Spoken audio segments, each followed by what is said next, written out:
All right, welcome to the Explainer. Today, we're not just looking at a topic, we're solving a puzzle.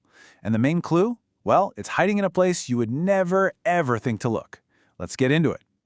So what if I told you the answer to our biggest city traffic nightmare? You know, that delivery truck gridlock that makes your package feel like it's a million miles away when it's just around the corner? What if the solution wasn't in some crazy high-tech algorithm, but was hiding right here, in a worksheet for learning English? Sounds a little nuts, I know, but stick with me, because we're about to decode it. I mean, we've all been there, right? You're stuck behind an endless line of delivery vans, all double parked, blocking traffic, just trying to get packages to their final destination. It's the sound and sight of modern commerce, for sure. But our cities are getting denser, and this whole system, it's just hitting a wall. It's slow, it's costly, and frankly, it's driving everyone crazy. And this, believe it or not, this is our Rosetta Stone. This is our map to figuring this whole mess out. I know it seems totally random, but buried inside these simple sentences are the exact clues we need to unlock a way smarter, way more efficient city. So, let's play detective. Okay, first things first. We're treating this worksheet like a treasure map, and our first clue is hidden in a sentence that, at first glance seems pretty obvious, but it's doing so much more than just stating a fact. So, right there, did you catch it? The key words are adapted and density. What this is really saying is that we can't keep trying to shove these massive delivery trucks down tiny, crowded city streets.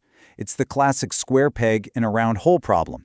And then it hands us the solution on a silver platter: smaller vehicles, vans, and bicycles. And just look at how that sentence is put together. That little phrase at the end, including bicycles. Come on, that is so not an afterthought. That's the author basically waving a giant flag, pointing us directly at the most overlooked, but maybe the most powerful tool we've got. Okay, so the worksheet gave us a massive hint. Let's follow that trail. It's time to unravel the next clue and officially introduce the hero of our story, the protagonist who's been hiding in plain sight this whole time. And boom, there it is. The ladder. Now, what was the last thing mentioned in that previous sentence? Exactly, bicycles. This clue doesn't just say they're an option, it says they have the potential to become the preferred choice for a really specific, really important job, the last mile. So, what in the world is last mile delivery? Well, think of it as the final sprint in a marathon. It's that last little but incredibly complicated journey from a local warehouse to your front door. And for shipping companies, this is the biggest headache. It's where all the money gets spent and all the time gets lost. And our worksheet is telling us the humble bicycle is the perfect hero for the job. And when you put them side by side, it's just so obvious why. Delivery trucks are super expensive to buy, to fuel, to maintain. They get stuck in traffic. Heck, they are the traffic. But cargo bikes, they're cheap to own, they're nimble, and they can just weave right through all that chaos. It's not even a fair fight. In a dense city, the bike is just a smarter tool. Now let's be clear.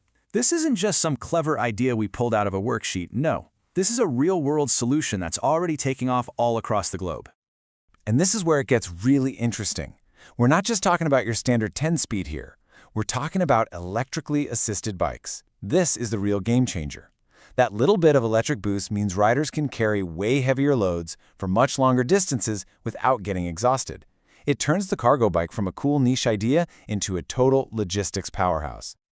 And look, this isn't just a thing in France or Europe. This model is everywhere. In Indonesia, the becak, which is a three-wheeled cycle, has been the backbone of city transport for ages.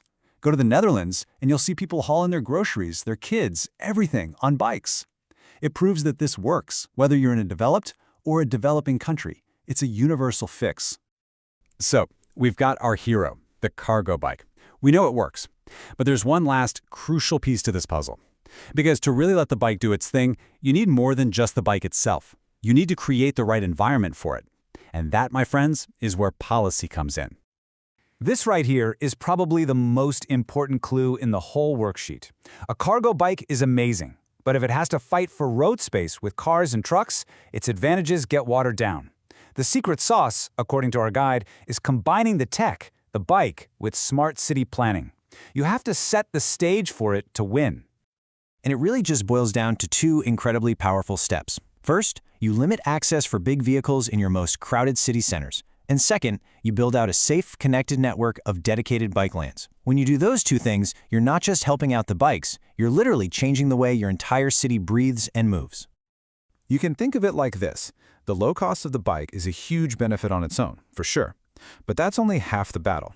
When you add in smart policies like bike lanes and vehicle restrictions, the effect isn't just a little better, it's multiplied.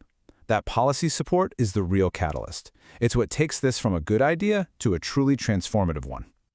So, we followed the clues, we decoded the text, and after all that, we've pieced together the solution to urban gridlock, all from a simple English worksheet. Let's lay it all out one last time.